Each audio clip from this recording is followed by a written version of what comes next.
All classical approximate solution methods can be divided into two groups: weighted residual method and variational method. The basic step in both classes of method is to assume a general form of the trial solution, usually a polynomial based trial solution.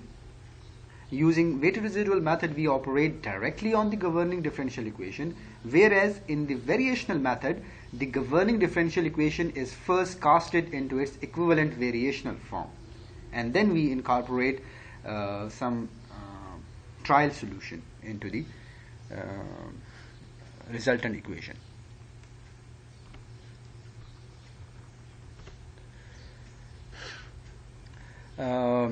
What are the different steps in the weighted residual method?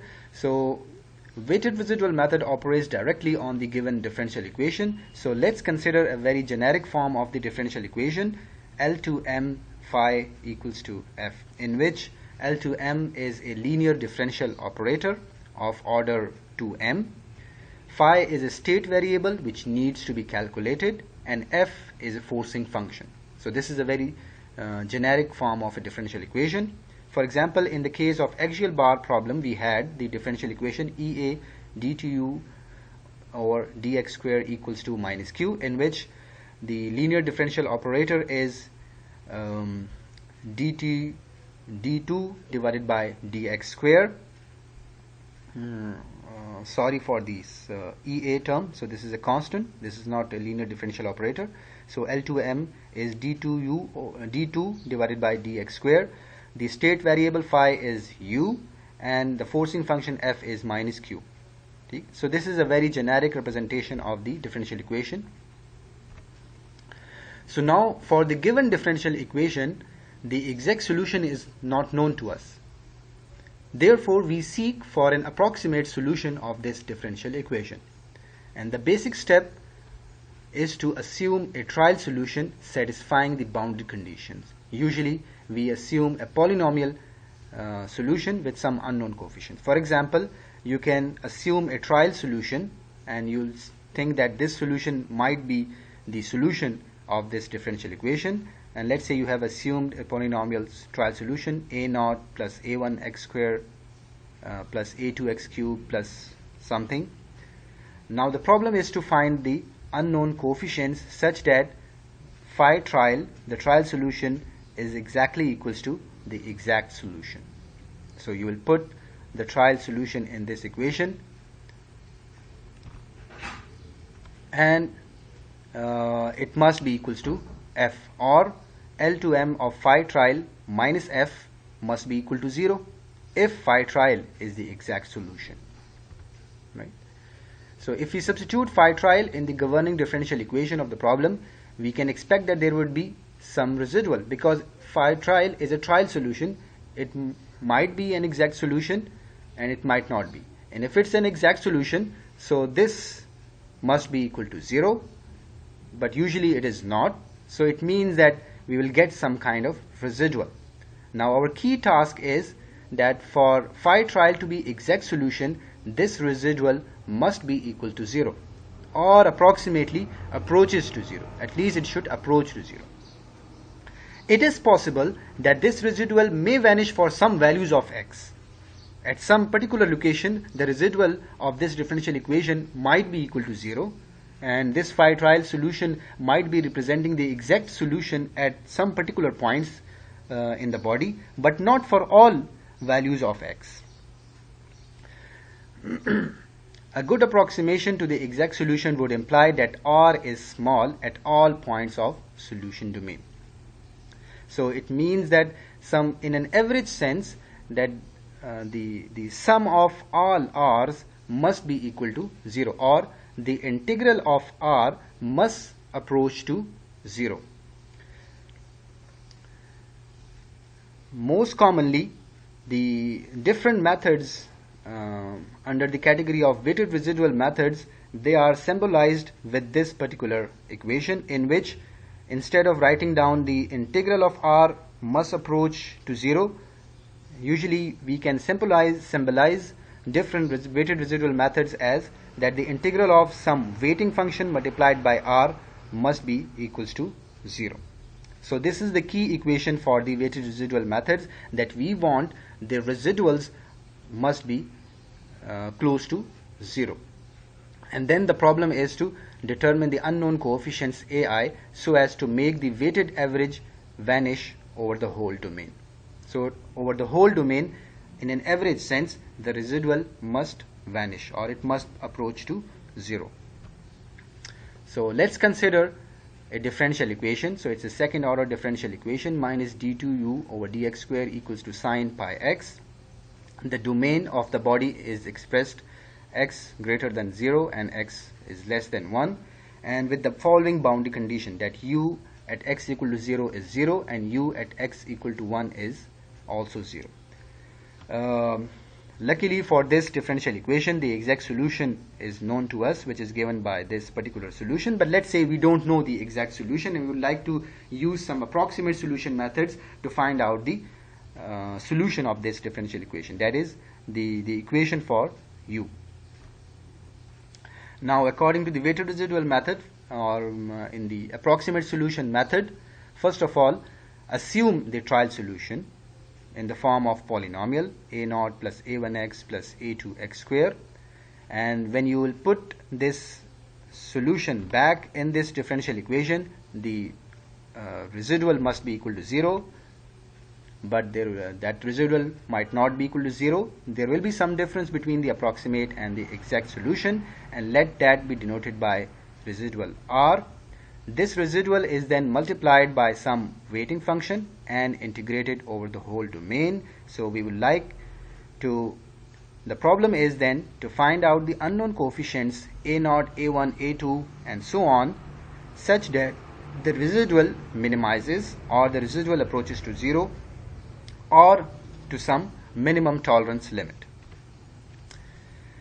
And then based on the definition of the weighting function, different methods are there.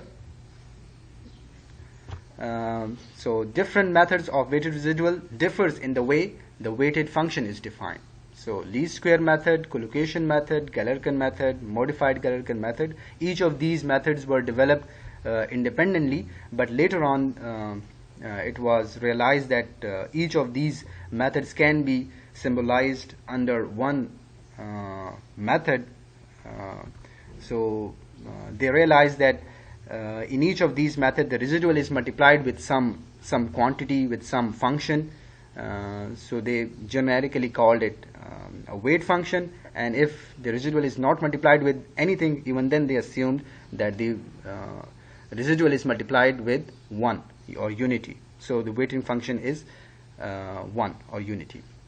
So these methods were developed independently, but later on it was realized that all of these methods can be symbolized under one category, and their generic form of residual can be written down in this function, where a weight function times residual over the whole domain must vanish. So let's try to discuss first method of weighted residual method, the least square weighted residual method. So again, the first step in the solution of the least square method is to assume the polynomial trial function. So in this case, let's say I am assuming a quadratic trial function for this particular problem.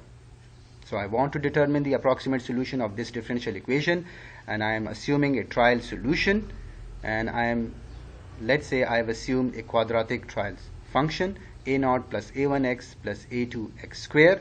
This trial function must satisfy the boundary condition, that is at x equal to 0 u must be equal to 0. Put x equal to 0 in this equation and u of x 0.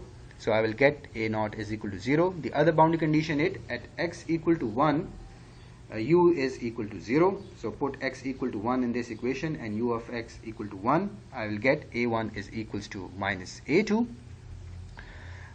Putting the values of a0 and a1 in the above equation, I will get the admissible trial solution. So this was the generic trial solution, and this is the admissible trial solution which respects the boundary condition, which is satisfying the boundary conditions. U of x equal to this. Then this equation requires me to calculate the second derivative of u.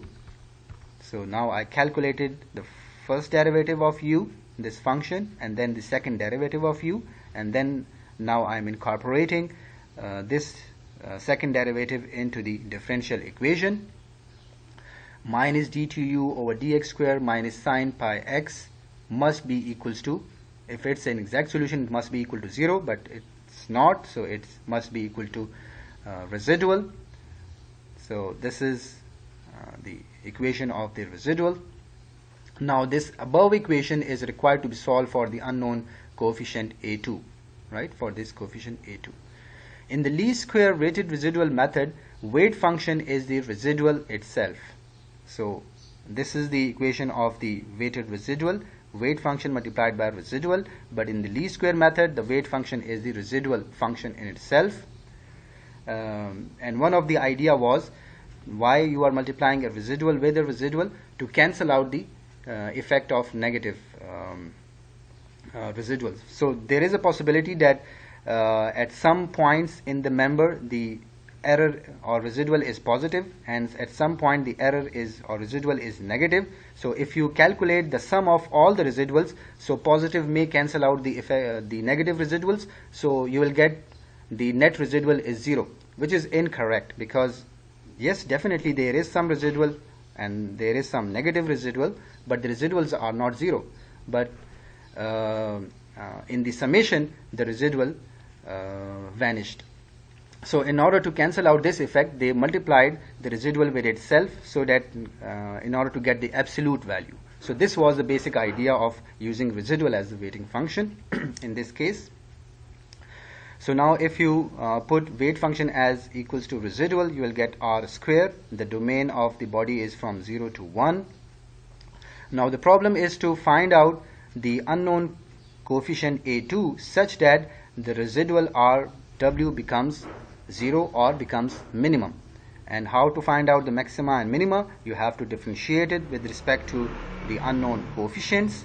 And if I differentiate this equation, I will get this particular equation, and if I further simplify it, I'll get that this is the equation that I have to solve. So above equation is the least square weighted residual criteria. So this is the simplified form of the weighted residual equation for the least square method. So now I can also say that it's in another representation. If I would like to represent this in the form of that generic equation in this particular form, so I can say that in the least square method, the residual is multiplied with this partial differential. Okay. So there is no, as I've said it earlier, that these methods were developed independently and then they were compared with that generic equation. So of course the concept of the weighting function really differs. So in the case of least square method, the weight function is represented with this differential.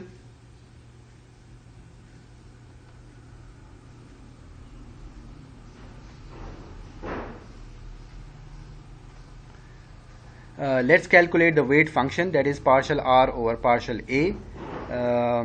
Or in the initial notation, wi is equals to partial r over partial ai. Since there is only one coefficient which is unknown a2, so there will be only one weighting function w2.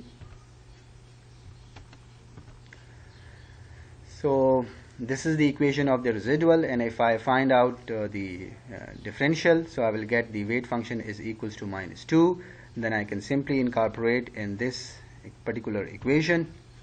So -2 multiplied by the residual and integrate it over the whole domain, and then find out, equate it to 0 and find out the value of a2. So a2 comes out to be -1 over pi. Putting it back into the admissible trial solution, which was, this was our admissible trial solution. Put the value of a2 in this equation. So that is the approximate solution of our differential equation. Now let's plot it against the exact solution. So exact solution is represented with the solid blue line, and the dotted line represents the approximate solution. So I can see that it is representing the behavior somehow, but there is of course some error. It is not completely or truly representing the behavior, or it is not the true exact solution. Similarly, if I compare the first derivative of our solution function, so again I can see that it is not truly representing the material behavior. Similarly, you can, in order to improve your solution, you can use a higher order polynomial. So in this case, first of all, we assumed a second order polynomial equation. Then you can assume a fourth order polynomial, or a sixth order, or a fifth order polynomial, and you can repeat the same process, find out the residual, find out the weighting function, multiply it with the residual, integrate it, find out the unknown coefficients. So if you use the fourth order polynomial equation, so this is the red line, red dotted line shows you the solution obtained from the fourth order trial solution. Now you can see that it is much close to the exact solution. Similarly, the first derivative of the solution is also very much close to the exact solution. So increasing the order of polynomial, you are getting more close solution to the exact solution. Or in other words, I can also say that I am also increasing the number of unknowns. Of course, the accuracy is increasing, but the number of unknowns is also increasing. So accuracy is achieved with increased computational cost, right? Because I have to now perform more intense calculation, and I have to find out more unknowns in order to get the exact solution, or solution which is close to the exact solution. So this was least square method. Let's discuss the collocation method. In the collocation method, the residual is forced to be 0 at some arbitrarily chosen points. That is, I would say that r at xi is equals to 0. At some chosen points, we say that the residual must be 0, or in an average sense, at all those points, it must be approaches to 0 or close to 0. This particular equation can be written down in this form. If I would like to represent it in the form of weighted residual formulation, so I can multiply the residual with a Dirac delta function. The Dirac delta function has the property that its value is 0 if x is not equal to xi, and if x is equals to xi, its value is infinity, and the integral of the Dirac delta function is equal to 1. So it is exactly, this equation is exactly similar to this equation, but now we would like to represent it in the form of weighted residual, so that's why we represent it in an alternative form. So now for the collocation method, the weight function is actually the Dirac delta function, you can say that. Okay? Yeah, okay. Comparing it, okay, so this is what I said it. The weight function for the collocation method is the Dirac delta function. Let's try to solve the same differential equation using the collocation method. Let's again, the first step is to assume a trial solution. Let's say again I assumed a quadratic trial solution. U is equals to a naught plus a1x plus a2x square. Then that trial solution must respect the boundary conditions, so it must satisfy those boundary conditions. Based on that, I calculated the admissible trial solution. Once the admissible trial solution is there, then I incorporated that admissible trial solution into the differential equation, and I got this residual equation. Okay. Now in the collocation method, I want that the residual must be 0 at some specified points, and those specified points are arbitrary points. It can be chosen arbitrarily. So there are 100 students, so 100 students can have 100 different points which they can choose at which the residual is 0. since there is one unknown in this residual equation, so I will select only one point at which I want that residual must be equal to 0. Let's say I say that at the domain of the element was from 0 to 1. So let's say I say that at x equal to 0.5 I want the residual to be equals to 0. So put at x equal to 0.5 r equal to 0 in this particular equation and solve it for a2. So I will get a2 is equals to minus 1 over 2. So this is our trial solution. Again, if I plot it, so I will get some differences between our approximate solution and the exact solution, not only in the solution but also in its first derivative. You can improve the solution accuracy by using a higher order polynomial function as a trial solution, and then using the collocation method enforce residual to be equal to 0 at some chosen points, and then recalculate the unknowns.